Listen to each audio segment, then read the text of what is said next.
Hi friends, ఎలా ఉన్నారు? Just ఇప్పుడే చాంపియన్ మూవీ అయితే చూసొచ్చా. ఆల్రెడీ శంబాల మూవీ మన ఛానల్‌లో ఉంది. ఎండ్‌లో పెడతాను, ఖచ్చితంగా చూడండి ఆ రివ్యూ కూడా.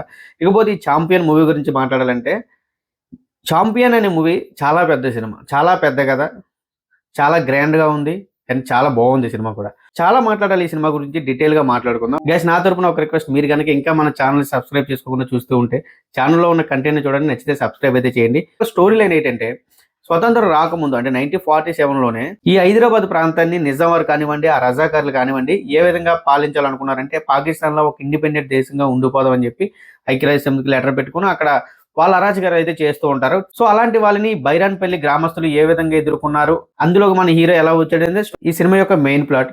సో సింపుల్ గానే ఉంది కానీ, సినిమా స్టార్ట్ నుంచి కూడా ఎండ్ వరకు ఆ 1947 యొక్క అట్మాస్ఫియర్ ని చాలా బాగా చూపించారు. ఆ ఆర్ట్ డైరెక్టర్ ఎవరో తెలియదు కానీ చాలా బాగా పనిచేశాడు. నాకైతే ఆ 1947లో నిజంగానే అప్పుడున్న విలేజ్ ని చూస్తున్న ఫీలింగే కలిగింది. సినిమా స్టార్ట్ నుంచి ఎండ్ వరకు కూడా అంత బాగా చూపించారు సినిమాని అయితే మాత్రం. ఇంకా ఈ సినిమాకి ఇంకొక మెయిన్ బలం వచ్చేసి స్టోరీ. డైరెక్టర్ ఎవరైతే ఉన్నారో ప్రదీప్, మంచి లైన్ తీసుకొని ఒక పాయింట్, ఆల్రెడీ జరిగిన పాయింట్ ని తీసుకొని దాని చుట్టూ అల్లుకున్న స్టోరీ ఏదైతే ఉందో, ఒక హీరోని తీసుకొచ్చి స్పోర్ట్స్ బ్యాక్ డ్రాప్ పెట్టి, ఫుట్బాల్ అనే స్పోర్ట్స్ బ్యాక్ డ్రాప్ పెట్టి ఆ కథలోకి ఇన్వాల్వ్ చేసి ఆ ఊర్లోకి రప్పించి ఆ స్టోరీని, చిన్న స్టోరీని కూడా చాలా పెద్ద కథగా రాసుకున్నది ఏదైతే ఉందో నాకు సూపర్ అనిపించింది. సినిమా చాలా స్లో ఫేజ్ వెళ్తుంది, అది ఒకటే కాస్త ఇబ్బంది కనిపించింది కానీ స్టోరీ పరంగా ఎక్కడ ఇబ్బంది అయితే లేదు. ఇంకా యాక్టర్స్ పెర్ఫార్మెన్స్ గురించి చెప్తే, ఫస్ట్ రోషన్ గురించి మాట్లాడాలి. ఈ సినిమాకి major plus and major asset కూడా తనే. ఎందుకంటే బేసిక్గా ఇలాంటి స్టోరీస్, ఒక యంగ్ హీరో, ఒక నిర్మలా కాన్వెంట్ కానివ్వండి, ఒక పెళ్లి సందడి కానివ్వండి, 2 చిన్న సినిమాలు అవి కూడా బాగానే ఆడేవి, ఓకే. బట్ అలాంటి ఒక యంగ్ హీరో ఈ రోజు ఈ చాంపియన్ అనే సినిమా కాన్సెప్ట్ ని ఒప్పుకోవడం నిజంగా గ్రేట్ అని చెప్పాలి. ఒప్పుకున్నాడు కాబట్టి ఈ రోజు తన కెరీర్ లో ఒక మంచి సినిమా పడింది. ఇప్పుడు చాలా మంది మన లేటెస్ట్ యంగ్ హీరోస్ ఏవేవో సినిమాలు తీస్తున్నారు అంటే, అందరినీ కాదు కొందరు చెప్తున్నా, మంచి కాన్సెప్ట్ ఉన్న కథలు ఎంచుకోండి అని ఎంత మొత్తుకున్నా ఏదైనా రొటీన్ కమర్షియల్ సినిమా అని చెప్తున్నారు, తీస్తున్నారు. ఈ పోతనెల పక్కన పెట్టండి. మూడో సినిమా రోషన్, ఇలాంటి ఒక కథ రావడం నిజంగా ఆయన కెరీర్ కి భవిష్యత్తు కనిపిస్తుంది ఈ సినిమాలో. యాక్టింగ్ పరంగా అండ్ అలాగే ఆయన కెరియర్ పరంగా కూడా ఈ సినిమాను చూడండి మీరు, ఆయనకి మంచి భవిష్యత్తు ఉందని మీరు అంటారు. అంత బాగా యాక్ట్ చేశాడు. అండ్ స్టోరీ, ఎలాంటి స్టోరీని ఎంచుకున్నాం అనేది కూడా ముఖ్యం.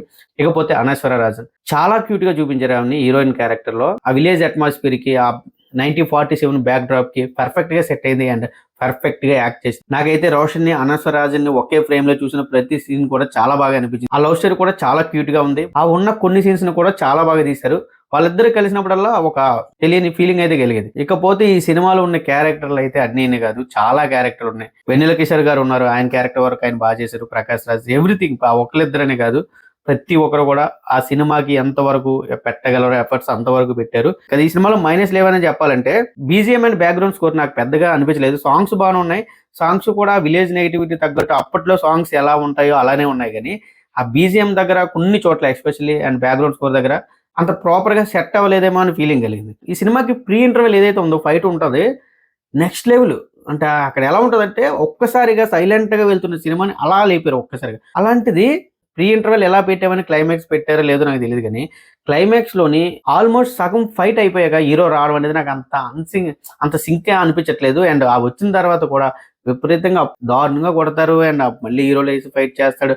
అక్కడైతే కొంచెం లాజిక్స్ ఇవన్నీ వదిలేయాలి అనిపించింది.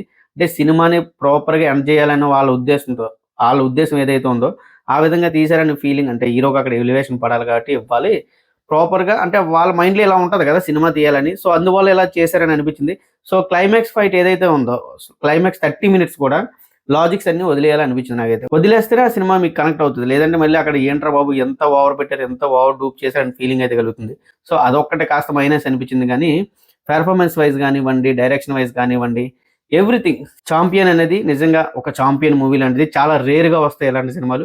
ఖచ్చితంగా థియేటర్లో చూడండి, మీకు వీలైతే ఫ్యామిలీతో వెళ్ళండి, ఫ్యామిలీతో కూడా బాగా ఎంజాయ్ చేస్తారు. గైస్, నా తరపున ఒక రిక్వెస్ట్, మీరు కనుక ఇంకా మన ఛానల్ సబ్స్క్రైబ్ చేసుకోకుండా చూస్తూ ఉంటే ఛానల్లో ఉన్న కంటెంట్ చూడండి, నచ్చితే సబ్స్క్రైబ్ అయితే చేయండి. మరొక రివ్యూతో మళ్ళీ మీ ముందుకు అయితే వస్తాను. థ్యాంక్ యూ గైస్, జై హింద్.